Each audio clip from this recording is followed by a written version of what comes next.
The gospel this morning has me thinking about treasure chests and remembering the one in my childhood dentist's office.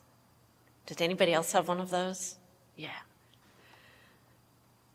Filled with plastic spider rings and bouncy balls and temporary tattoos, treasure with short-lived appeal to reward young patients for their endurance. Cheap plastic trinkets that are undoubtedly in a landfill somewhere. Where your treasure is, there your heart will be also. The other treasure chest that comes to mind is the one we put under the altar during Lent. When we gather our exuberant alleluias of Epiphany's brightest good news, and we put them away to multiply, to grow and germinate into even greater joy at Easter. And when we take them out, we share them with the world. We put them over our baptismal font, which is where they are on the wall now. Where your treasure is, there your heart will be also.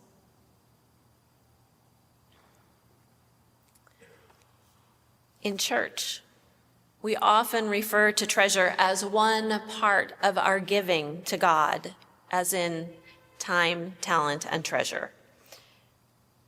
So we use treasure as a nice way of saying money. Now, money is a practical consideration. At church, it pays for necessary things like heat and water bills and keeping the roof sound over our heads and paying our staff. In our personal daily lives, money enables us to have transportation, to see a doctor or a dentist or get necessary medications, to buy food, send our children to school, so much more. And if we are able to save and invest wisely, then money can provide a sense of security for our future well-being. Money can also be a sharp dividing line between those who have it and those who do not.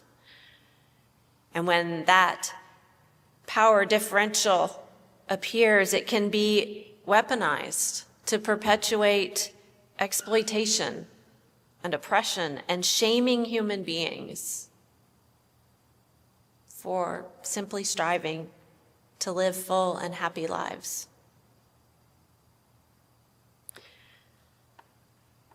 Merriam-Webster says that treasure is something valued, stored up, cherished, or prized.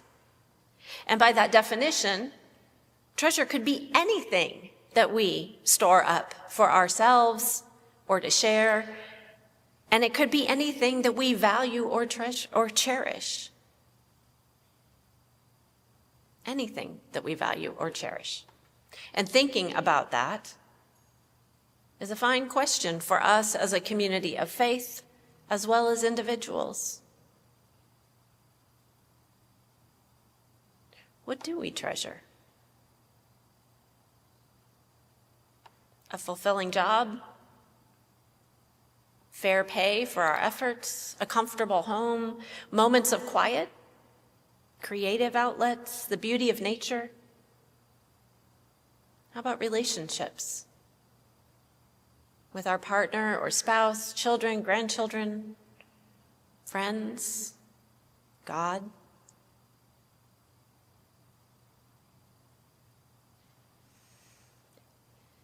And what do we cherish so deeply that we are willing to work for it, save it for it? Respect, human dignity,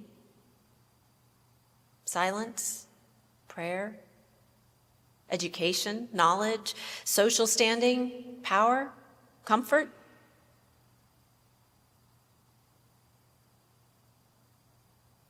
It's interesting to notice how the things we value most deeply shape our priorities, define where we spend our time and energy, whether we recognize it or not. And that is true for us as individuals and also as a community. Our values, what we treasure, shape us and our pursuits.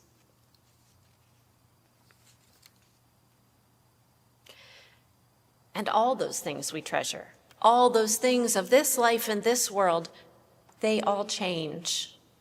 They have been changing since the creation and will continue to change, to mold and rust, to rot and be stolen from us. None of them are permanent. Few, if any, of our treasures will last beyond our deaths, except maybe those plastic spider rings. Oh, here's a spider now. Not a plastic one. To our fear of scarcity, Jesus reminds us, do not be afraid, for it is your Father's good pleasure to give you the kingdom. Do not be afraid of changing or losing your earthly treasure. In fact, he says, be proactive. Sell it all. Exchange it into a currency of this world and use it to seek the kind of treasure that draws your heart to God. Where your treasure is, there your heart will be also. It is your Father's good pleasure to give you the kingdom.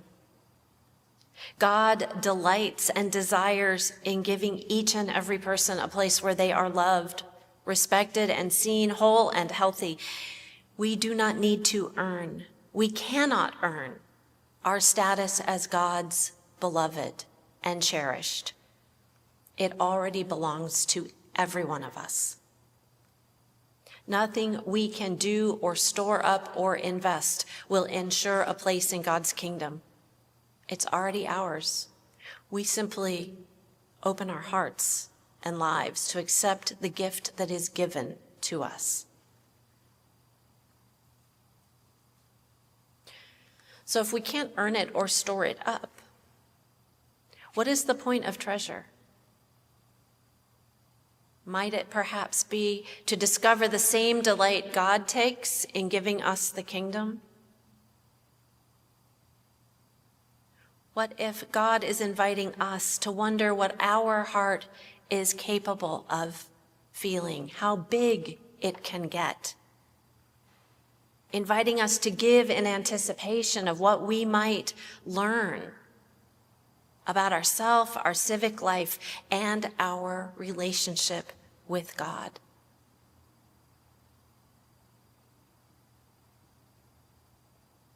We have a choice about our relationship with treasure, the things we value most deeply, and how they affect our lives.